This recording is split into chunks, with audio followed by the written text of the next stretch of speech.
শিৱসাগৰ জিলাৰ লাকুৱাৰ দিহিঙীয়া কোঁৱৰ গাঁৱৰ লাখমণি ঘাটৰ সমীপত যোৱা নিশা পিঞ্জৰাবদ্ধ হল এটা নাহৰ ফুটুকী বাঘ। অঞ্চলটোত মানুহৰ ছাগলী ভক্ষণ কৰি সন্ত্ৰাসৰ সৃষ্টি কৰিছিল নাহৰ ফুটুকীটোৱে। বানপানীয়ে প্লাবিত কৰাৰ পিছত কেইবাদিনো সন্ত্ৰাস সৃষ্টি কৰি অহা নাহৰ ফুটুকী বাঘটোক অৱশেষত পিঞ্জৰাবদ্ধ কৰে সোণাৰীৰ নাফুক বন বিভাগে। উদ্ধাৰ কৰা বাঘটো বন বিভাগে বনাঞ্চলত এৰি দিয়াৰ ব্যৱস্থা কৰে বুলি জানিব পৰা গৈছে। লাকুৱা দিহিঙীয়া কোঁৱৰ গাঁৱৰ লাখমণি ঘাটৰ ওচৰত বাঘ এটা ধৰা হৈছে। বহুদিনৰ পৰা এই বাঘে ইয়াত সন্ত্ৰাস সৃষ্টি কৰি আছিলে। বহুতৰ গৰু ছাগলী বহুত ইয়াত নিধন কৰিলে। আজি বন বিভাগৰ নাফুকৰ বন বিভাগৰ মানুহ ইয়াত উপস্থিত হৈ এটা পিঞ্জৰা ইয়াত পতা হৈছিলে। সেই পিঞ্জৰাত বাঘটো পিঞ্জৰাবদ্ধ হৈছে। ইয়াৰে ওচৰৰ স্থানীয় এখেতলোকৰ বহুত গৰু ছাগলী এইবিলাক খালে, বহুদিনৰ পৰা ইয়াত এইবিলাক খাই আছে। আজি বন বিভাগৰ মানুহ আহি পিঞ্জৰা পাতি বাঘটো পিঞ্জৰাবদ্ধ কৰিলে।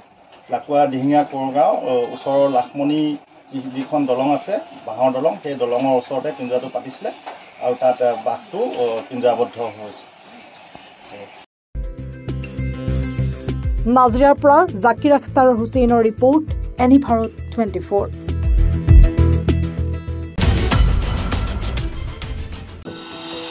এনি ভাৰত 24ৰ প্ৰথম প্ৰয়াস জুবিন গাৰ্গৰ গীতৰ প্ৰতিযোগিতা। জুবিনৰ গানে কি আনে।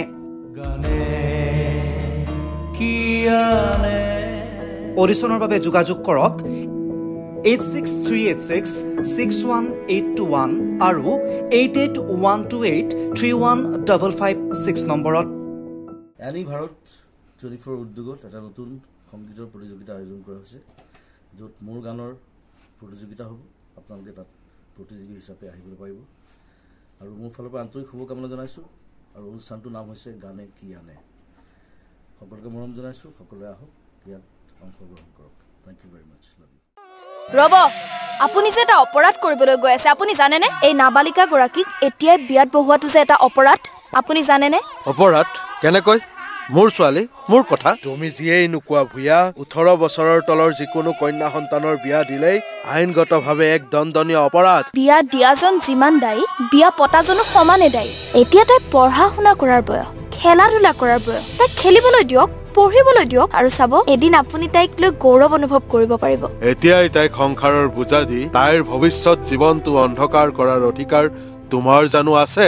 মোৰ ভুল হৈ গ'ল মাজনী, মোক ক্ষমা কৰিবা। শিক্ষা ল'ৰা ছোৱালী উভয়ৰে প্ৰাপ্য আৰু অধিকাৰ। আপোনাৰ কন্যা সন্তানক তাইৰ এই প্ৰাপ্যৰ পৰা বঞ্চিত নকৰাব। বাল্য বিবাহ ভাৰতীয় আইনৰ দ্বাৰা বিহিত এক দণ্ডনীয় অপৰাধ। এনে অপৰাধ কৰি আপোনাৰ কন্যা সন্তানৰ ভৱিষ্যত অন্ধকাৰৰ মাজলৈ ঠেলি নিদিব।